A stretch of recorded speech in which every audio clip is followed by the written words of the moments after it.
12 बजे के बाद लोगों का रश पोलिंग स्टेशन पर बढ़ गया था। जो मैंने मुख्तलिफ पोलिंग स्टेशन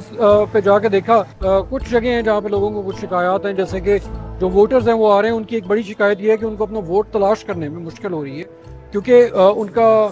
जो पोलिंग स्टेशन था या जो पोलिंग बूथ थे वो चेंज कर दिए गए।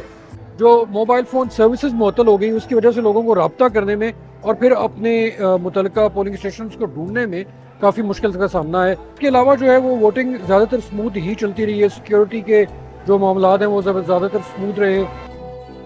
आज सियासी जमातों के लिए एक बड़ा दिन था और ख़ास तौर पर उन उम्मीदवारों के लिए जिनके लिए ये मुश्किल था कि वो कैसे अपने जो वोटर्स हैं उनको पोलिंग स्टेशंस तक लाएंगे। कोशिश उन्होंने भरपूर की है कि वो किसी तरीके से सुजुकी गाड़ियों में या मोटरसाइकिलों पे या टैक्सियों में वो किसी तरीके से उनको ला सकें, और इसके लिए मुख्तलिफ शहरों से, मुख्तलिफ इलाकों से भी लोग आए हैं वोट डालने के लिए। लेकिन बड़ा मसला ये रहा कि अक्सर ख़वातीन को या अक्सर वोटर्स को ये भी पता नहीं था कि उनका वोट कहाँ पे है। और दूसरी बात, जो यहाँ पर पोलिंग एजेंट्स बैठे हुए थे बाहर सियासी जमातों के, उनका ये कहना था कि बड़ी तादाद में जो नाम है वो वोट किसी का यहाँ पे है तो किसी का नहीं है।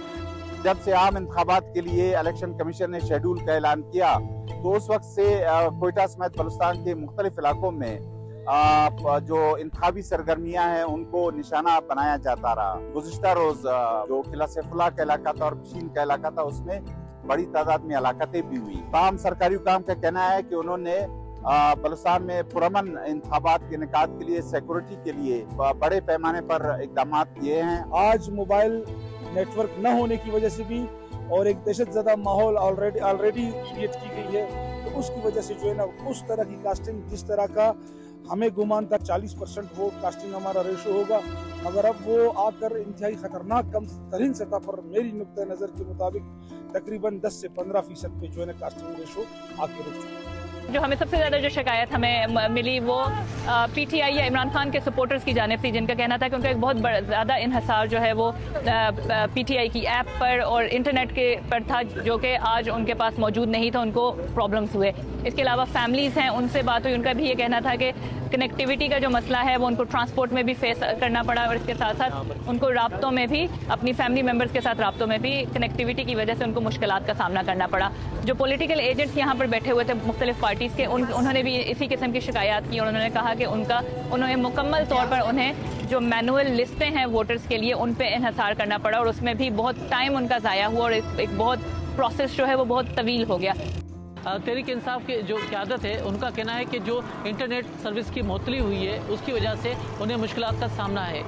क्योंकि जो वो इंतखाबी मुहिम नहीं चला सके थे और अपने जो सपोर्टर हैं और वोटर हैं उससे वो कॉन्स्टिट्यूंसी मैनेजमेंट सिस्टम के एक सॉफ्टवेयर के ज़रिए राब्ते में थे। इंटरनेट की मुअत्तली की वजह से वो गैर फाल हो गया, इस वजह से वो अपने वोटर तक रसाई हासिल नहीं कर पा रहे। लेकिन बाज़ जगह पर हमने देखा कि तहरीक इंसाफ के कारकुनों ने अपने मोबाइल में जो वोटर लिस्टें हैं उनका PDF डाउनलोड करके रखा हुआ था, जिसके ज़रिए वो अपने वोटर को जो मदद फराहम कर रहे थे। बाज़ मकामात पर तो तहरीक इंसाफ के जो उम्मीदवार हैं उनकी तरफ से ट्रांसपोर्ट फराहम की गई है, मगर अक्सर जो हल्कों में ऐसा नज़र नहीं आ रहा।